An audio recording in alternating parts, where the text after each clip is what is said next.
Dito sa mundo ng cryptocurrency, hindi po natin maiiwasan ang biglaang paggalaw ng presyo. Minsan pataas, minsan pababa.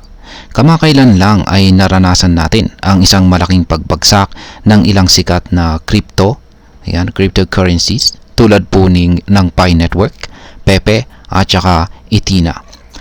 Ngayon ay ano nga ba ang mga dahilan sa likod ng pagbagsak na ito? At ano po ang epekto nito para sa atin bilang mga Pinoy crypto enthusiast na interesado sa mga ito. Kaya yan po ang siyang ating pag-uusapan sa video na ito. Pero bago pa tayo magpatuloy ay pakibasa na lamang po ang disclaimer dito sa ibaba ng ating screen. Ayan po si Picoin. Ayan, ang kanyang presyo sa kasalukuyan ay nasa 0.55. Ayan, ang baba na po. Ngayon ay ano nga bang nangyari sa crypto market ngayon? At ayan, bumagsak po ang kabuuang market capitalization ng crypto ng mahigit 5.7%. Bumaba po ito sa 2.6 trillion dollars. Ilan po sa pinaka-apektadong cryptocurrencies dito ay sina Pi Network, Pepe at saka si Ethena.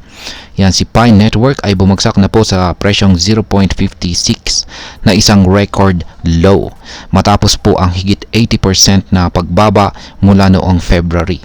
Si Pepe naman ay bumaba ng 17% at si Ethena ay bumagsak ng 18%. Bukod po sa kanila, marami pang ibang altcoins tulad po ng Hyperliquid, Berachain, Bonk, Jito at saka Official Trump ang nakaranas ng pagbagsak ng mahigit 15%. Ayan. Ngayon ay ano po ang mga dahilan ng pagbagsak na ito? Ayan, ang unang dahilan ay ang pagtaas po ng recession odds sa US. Yan, isa po sa pinakamalaking dahilan ng crypto market crash ay ang tumataas na posibilidad ng recession sa Amerika.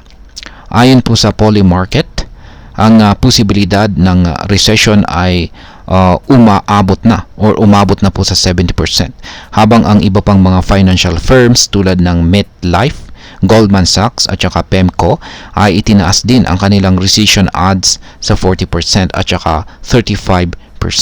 Kapag may recession, marami pong investors ang nagiging mas maingat at lumalabas sa mga high-risk investments gaya ng cryptocurrencies. Yan, pangalawang dahilan ay ang bagong tariff ni Pangulong Donald Trump. Nagkaroon po ng malaking epekto sa global market ang announcement ni US President Donald Trump na siya ay magpapatupad ng bagong tariff o buwis sa lahat ng mga bansang nag-i-export ng product sa Amerika. Dahil dito ay marami pong bansa ang gumanti. Halimbawa, ang Canada ay nagpatupad naman ng 25% tariff sa US-made vehicles. Ang trade war na ito ay nagdulot ng matinding takot sa market na nagresulta sa pagbagsak ng US stock market at kasabay nito ay ang cryptocurrency market. Pangatlong dahilan ay ang pagbagsak ng US stock market. Ayan, malaki pong epekto sa crypto market ang stock market ng Amerika. Nitong nakarang linggo ay bumagsak po ang Dow Jones ng 1,200 points. Yung Nasdaq ay 100. Ayan, Nasdaq 100 ay bumagsak ng 200 points. Ang S&P 500 ay bumagsak ng 815 points. Kapag bumabagsak ang stock market, madalas pong sumusunod ang crypto market, lalo na't maraming institutional investors ang may hawak ng parehong assets. Ayan. At ang pang-apat na dahilan ay ang pagtaas po ng takot sa mga investors. Ayan. Dahil po sa mga pangyayaring ito, lumalala ang takot ng mga investors. Ang Fear and Greed Index ay bumaba po sa 11 na nangangahulugang extreme fear, habang ang Crypto Fear Index ay nasa 24 at indikasyon po yan ng mataas na takot sa market. Kapag mataas po ang takot, maraming investors ang nagbebenta ng kanilang crypto holdings na siyang nagiging dahilan ng pagbagsak ng presyo. Ngayon is may pag-asa ba pa talagang makabawi or makabangon ang crypto market? Kahit na marami ang natatakot sa kasalukuyang sitwasyon, may dahilan para sa optimism o pag-asa. Sa kasaysayan, ang mga ganitong matinding pagbagsak ay madalas na sinusundan ng isang bull run. Halimbawa, noong March 2020, bumagsak din po ang Fear and Greed Index. Ngunit matapos po ang intervention ng Federal Reserve, nagsimula po ang isang makasaysayang crypto rally. Dahil dito ay posible pong bumawi rin si Bitcoin at ang mga altcoins tulad po ng Picoin, Pepe at Ethena kapag natapos na po ang panic selling at nagkaroon ng bagong kumpiyansa ang market. At ngayon ay pag-usapan naman po natin ang posibleng epekto nito para sa atin bilang mga Pinoy crypto enthusiast. Yan, para sa atin ay meron pong dalawang posibleng epekto ito. Unang epekto ay ang short-term losses. Kung meron po tayong hawak na Picoin, Pepe o Ethena, malamang na nakaranas po tayo ng pagkalugi. Mahalaga po ang risk management para hindi po tayo malugi ng todo. Ang pangalawang posibleng epekto ay ang buying opportunity.